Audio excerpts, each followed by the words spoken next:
This is NBC Nightly News. Reporting from New York, Jessica Savage.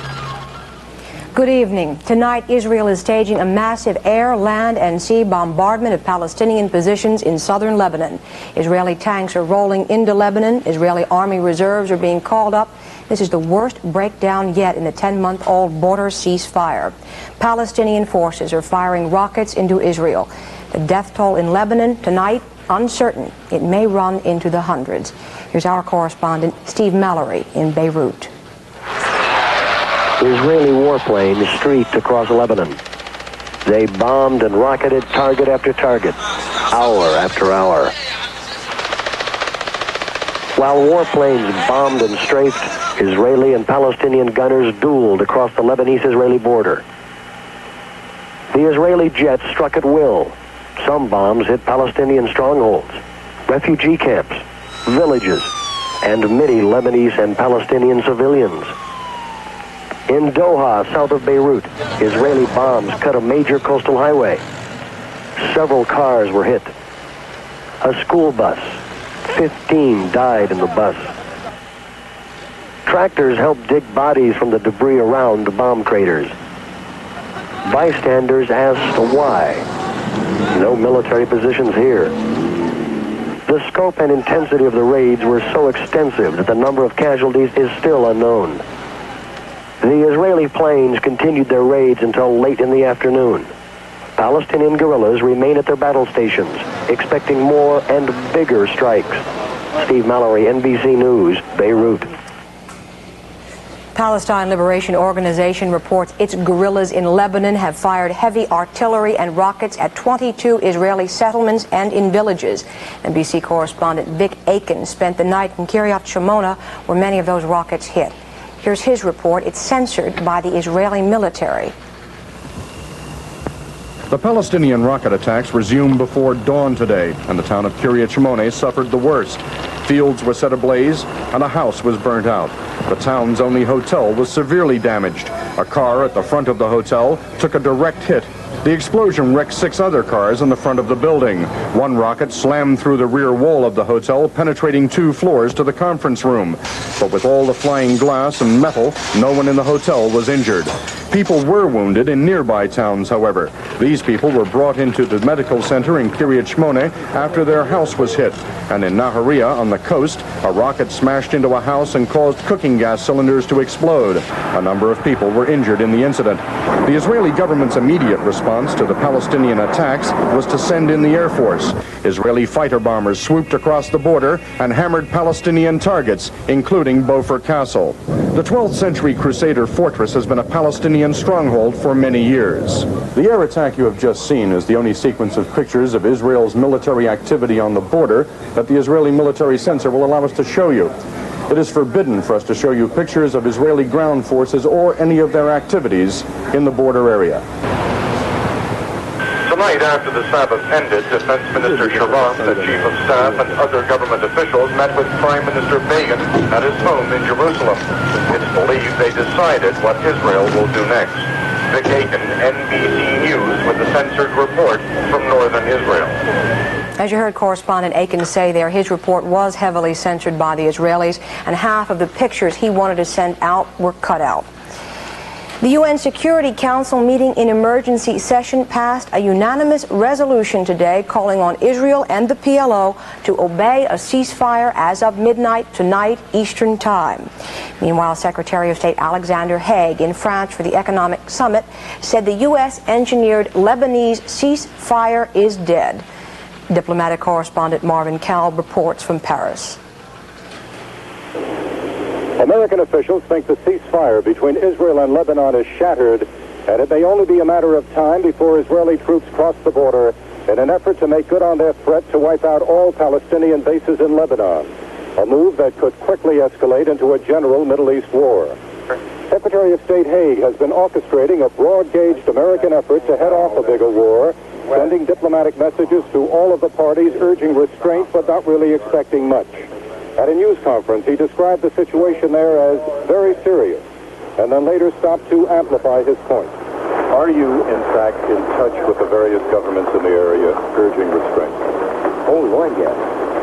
Secondly, you have no information, you're saying, on whether the Israelis have actually crossed the line into Lebanon. No, I'm watching it very carefully, of course.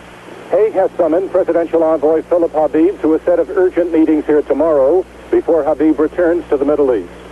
But from the mood of American officials here tonight, it may be too late. That the Israelis, if they have not moved into Lebanon yet, may be preparing to do just that at any moment. Marvin Kalb, NBC News, Versailles. The incident that set off the latest round of Israeli reprisals was that shooting in London on Thursday of Israel's ambassador to Great Britain, Shlomo Argov. Today, London police arrested a fifth suspect in that shooting. Argov's doctor said that if he survives this attack, he may be paralyzed on the left side of his body. Coming up, some fancy diplomatic footwork over the U.S. vote on the Falklands at the United Nations. That story and the reaction coming up next.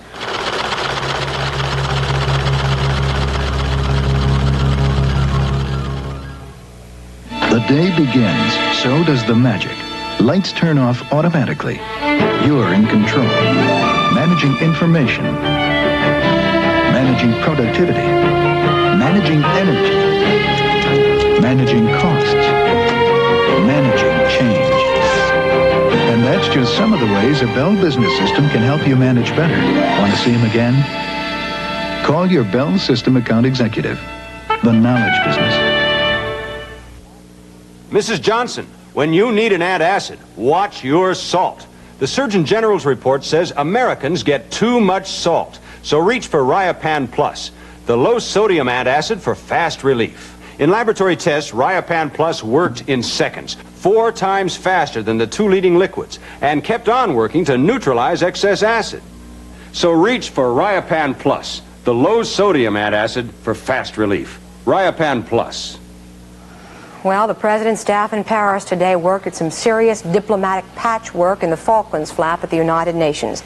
Seems the president was not informed immediately of the United States' failure to change its vote at the United Nations Security Council. NBC White House correspondent Judy Woodruff is with the president at Versailles, and she has this report. After months of preparation, the 7 leaders gathered in the splendor enjoyed by former French kings to get down to formal business. But while President Reagan was settling into what his aides hoped would be a successful summit performance, his press spokesman, Larry Speaks, was in the next building trying to explain to reporters the administration's clumsy handling of a critical UN vote last night. Only minutes after U.S. Ambassador to the United Nations, Jean Kirkpatrick, had joined Great Britain in vetoing a call for an immediate ceasefire in the Falklands, Kirkpatrick surprised British diplomats when she announced that the U.S. had switched positions. I am told that it is impossible for a government to change a vote once it is cast.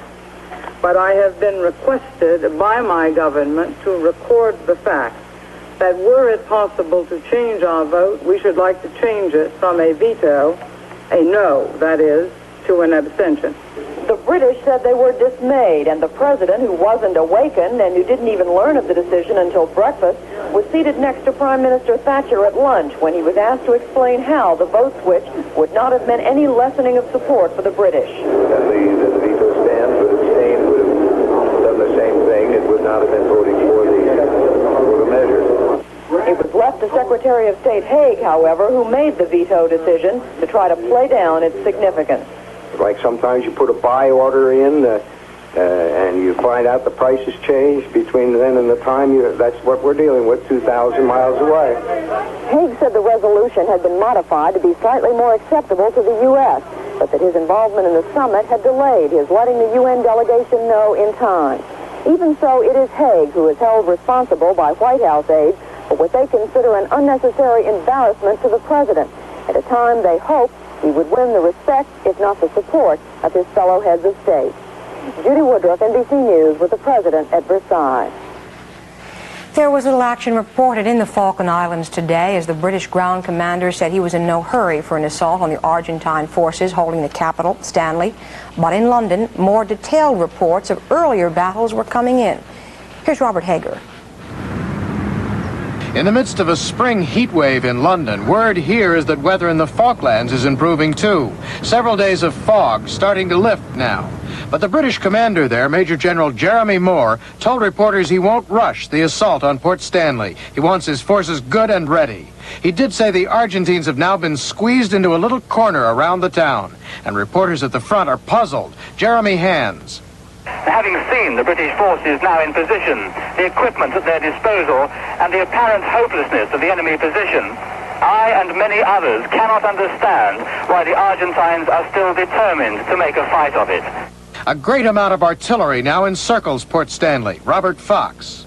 It is very dramatic to see coming over this moorland the helicopters with the guns slung under them, and then with slings of rope slings underneath them, carrying thousands and thousands and thousands of rounds of ammunition. Another newly arrived picture showing Argentine prisoners several days ago. From the evidence that I have seen, the Argentinians are, for the most part, in a pathetic plight. They have sort of plastic children's sleeping bags, if they're well off, provided obviously by the individual families themselves. The Argentine commander who surrendered on South Georgia Island in April, Navy Captain Alfredo Astiz, was flown to Britain today and held in an upstairs room of a military police garrison. Asked when the assault on Port Stanley might come, Commanding General Moore in the Falklands wouldn't discuss that. He said he wanted to keep Argentina guessing. Robert Hager, NBC News at the British Defense Ministry. And so Argentina, isolated by the United States and other NATO nations, has been out looking for new friends. Among those, Fidel Castro's Cuba, where there was a conference this week of non-aligned nations. Robin Lloyd reports from Havana. Argentina and Cuba, two old enemies, have set aside their ideological differences and become friends. They toasted their new friendship in Havana this past week. It was not good news for the United States. Argentina's Foreign Minister Costa Mendez signed over to Cuba $100 million in credit. The Falklands crisis has thrown Argentina over to the Cubans. With the U.S. backing Great Britain, Argentina is seeking new allies, and Cuba is now one of them. Fidel Castro, clearly enjoying the moment, chatted with reporters after the agreement was signed. Latin Americans, all of us have felt Argentina's cause as ours. We have felt the sorrow of Argentines wounded and dead as if they were our own. Western diplomats in Havana say Castro is backing Argentina so strongly so as to drive a wedge between the U.S. and Latin America. Also, Castro needs wheat and Argentina's cars and trucks. The Cubans gave Costa Mendez a warm send-off. There's been no talk of military assistance, at least not yet. But Cuba has promised publicly to give Argentina all the assistance and any assistance it might need. Robin Lloyd, NBC News, Havana. And there was fighting reported in a third place today, this one in the 20-month-old war between Iran and Iraq. Tehran radio reports Iraqi fighter jets bombed a rally in the Iranian city of Ilam, killing 43 people and wounding 150 others. There were agreements and there were disagreements at the Versailles summit today, and we'll have details on both when we return.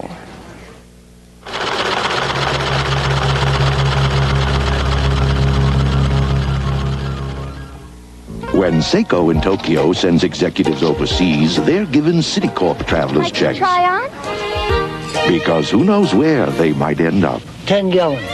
5 gallons? Citicorp traveler check, okay? Sure, okay. Accepted round the world. Refunds in thousands of locations. For my granddaughter.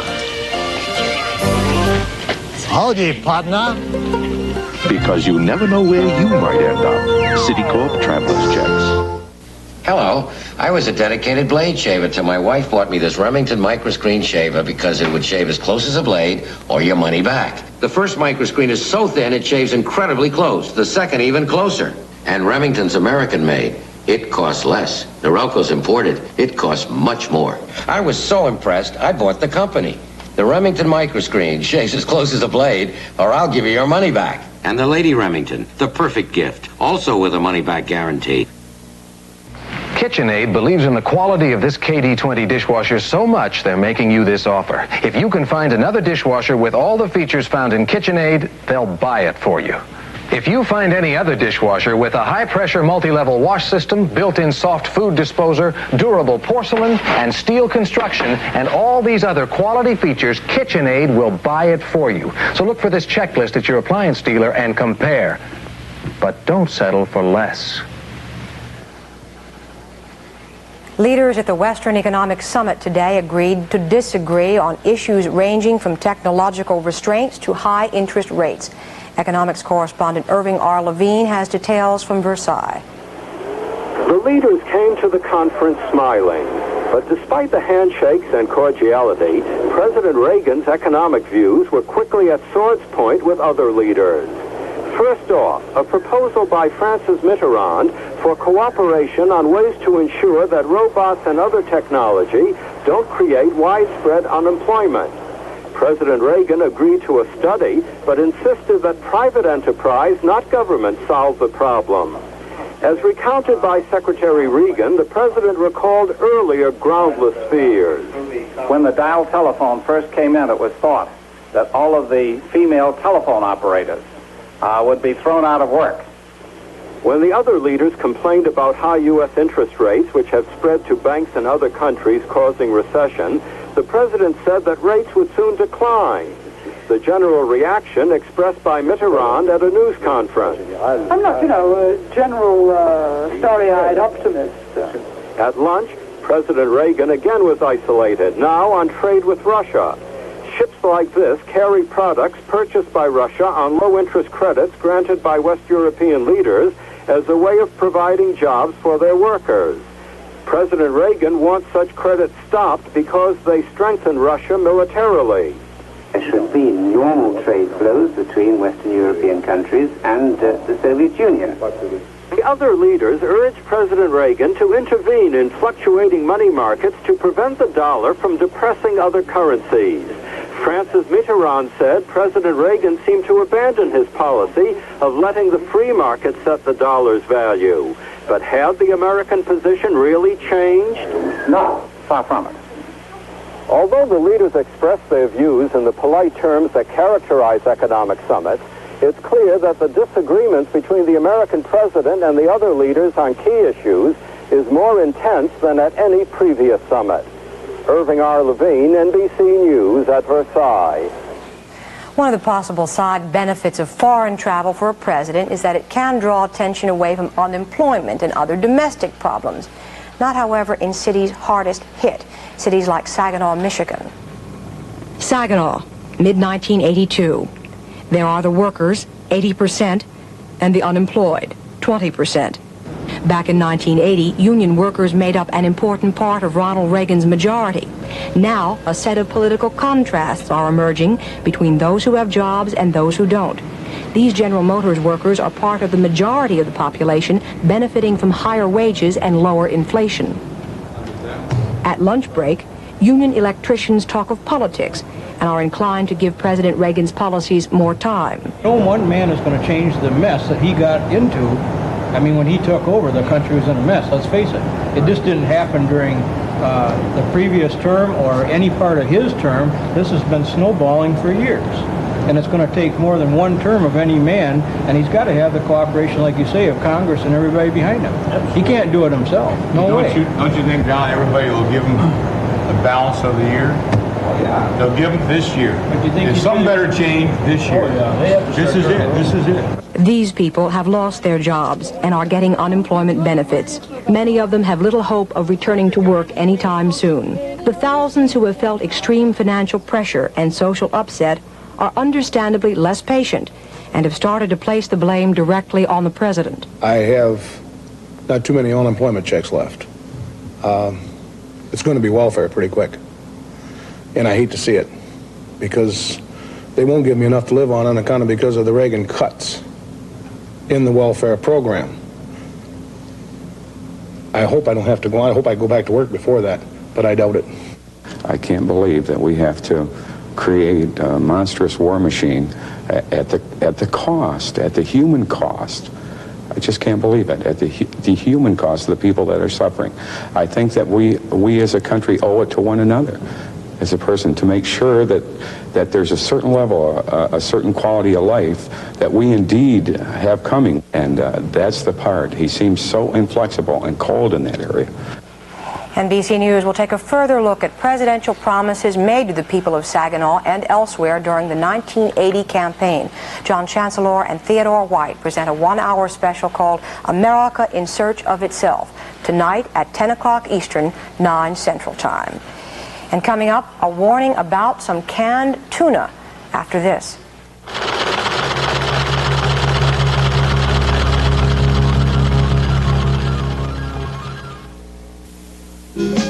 First 6 weeks I had this bike, it never left the garage. Couldn't afford the insurance. But now, all's well. Because my independent agent told me about how Dairyland motorcycle insurance gives good rates to good riders. Most folks can buy it by the month, too. Lets you ride when you want. Why, if it wasn't for Dairyland, I'd still be in that garage instead of here with my son. Ask your independent agent about motorcycle insurance from Dairyland. They're part of Century, and with Century, you know all's well. Paladin presents Martha Ray, comedienne, denture wearer. Getting that big laugh takes something extra. And getting my denture sparkling clean takes something extra. Extra strength Paladin Green. Watch, tough lab stains. Now, extra strength Paladin. It's fantastic. Gets tough stains clean, even in between. So take it from a big mouth. Extra strength Paladin Green gets tough stains clean. Romance can take you many places, but only so far. Beautiful as it is, it has limits. But desire starts where romance leaves off and bursts into something beyond. Something Silhouette Books now captures in a startling new series about love. Silhouette Desire. Beyond romance, where the possibilities are limited only by your imagination. Silhouette Desire. More tonight on the Bumblebee Seafoods Company recall of 1.5 million cases of canned tuna sold under several labels. Susan Peterson is in Washington. She has details. All sizes of Bumblebee tuna cans are affected by the nationwide recall, plus some sizes under the Coral, Mid-Pacific, and Cloverleaf labels, all stamped with the numbers 21 or 22 on the lids. Bumblebee says 40 million cans are being recalled, but Dr. Sandy Miller from the Food and Drug Administration says more may be involved. So it could be anywhere from maybe 30 million cans to as much as 100 million cans. All of the tuna was packed at this plant in Honolulu. The FDA conducted a week-long investigation here in early March after one defective can was reported. Faulty equipment, which caused small holes, was replaced, but by late April, 2 more punctured cans were found. In the meantime, Bumblebee launched a major promotional campaign offering large discounts to wholesalers and retailers, a campaign Bumblebee says was planned months before. A Washington, D.C. grocer, Sam Steinberg, ordered a dozen cases. We just received a notice last week that tuna was going to be on special for the next 2 weeks. And, I would hate to think that anybody knew about this ahead of time and took advantage of of unloading their tuna. Bumblebee points out that so far no deaths or illnesses have been connected with the suspect tuna, and the possibility of contamination is relatively small. But the FDA still feels the recall is necessary to protect public health. Susan Peterson, NBC News, Washington. Sophia Loren was released from an Italian jail today, halfway through a 30-day sentence for income tax evasion. And as Keith Miller reports, Ms. Loren got early release for good behavior. She was called Italy's most beautiful prisoner, and her release from prison in Caserta this morning resembled a movie premiere. Sophia Loren was sentenced to 30 days in prison, but the judge let her off after just 17 days, saying she was a model prisoner. Many people thought the sentence too harsh anyway, since tax evasion is a popular crime in Italy. And Miss Loren's presence, even in jail, was the talk of the town. So for many of the people, it was a disappointment to see her go. Miss Loren arrived at her mother's apartment in Rome, where she will stay until her next performance. And like everywhere she goes, there was a commotion.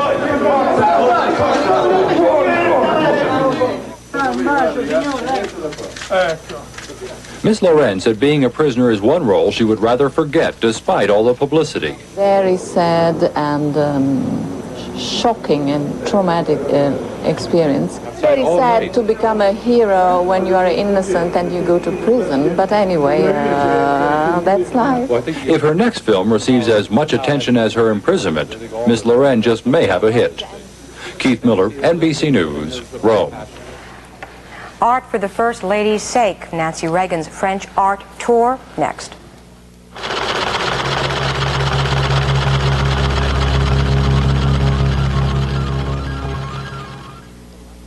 It's working. Millions of people like you have fallen asleep faster with Unisom, the #1 sleep aid in America. In clinical tests, Unisom helped people feel drowsy, so they fell asleep faster, an average of 23 minutes faster than they did without Unisom, and slept better all night. Unisom, proven in clinical tests and by people like you. For occasional sleeplessness, fall asleep faster and rest assured with Unisom. From the depths of space, from the edge of the Earth, Timex takes quartz to make a watch beyond time as we know it. The Timex Quartz.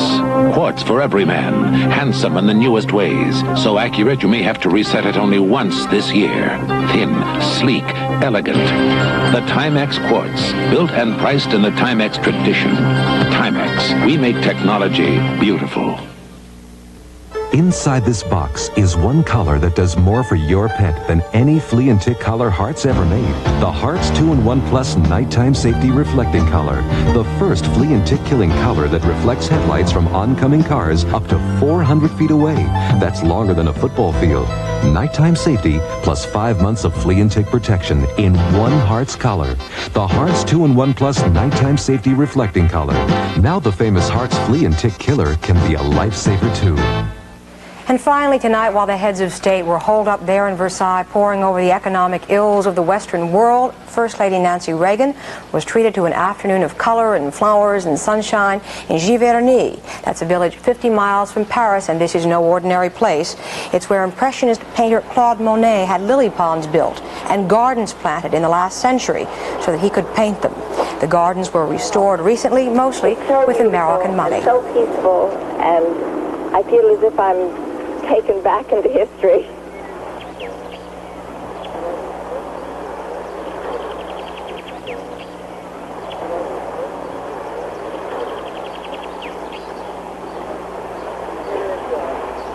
You look here and here are all the paintings that you've seen.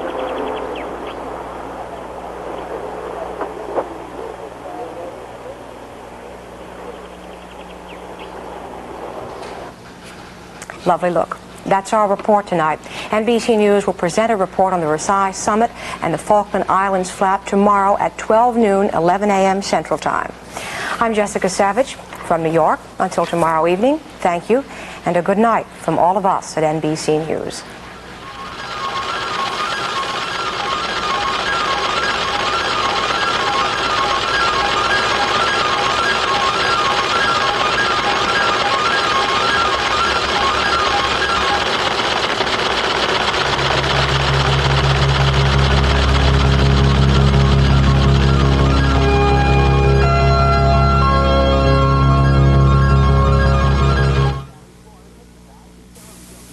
Valley, Flora's hypnotized and Stella becomes her best friend. She's Fruitcake City! Then Jonathan's mom may be the next roommate. We're engaged. One of the boys. And the Mandrells welcome Danny Thomas. Then, America in Search of Itself. John Chancellor probes the national disillusionment. Saturday on NBC. Preservation Hall Jazz. Beating the drums for Wolf Trap. June 9th at Constitution Hall. Call now for tickets. You see, I'll wait. I'm not going to place. I'm sorry, Your Honor, but she was negligent not to notify us right away, because if she had notified us right away, she could have gotten the bike back right away, right? I mean, it was still there. Mrs. Lewin said the bike was in the garage for 4 or 5 months, and the best defense is a good offense. Is that what you're telling me? I think so, yes. Yeah, I think you are. People's Court's in session, Saturday night at 7:30 on Channel 4. Washington, it's capital. It's cool, it's hot, it's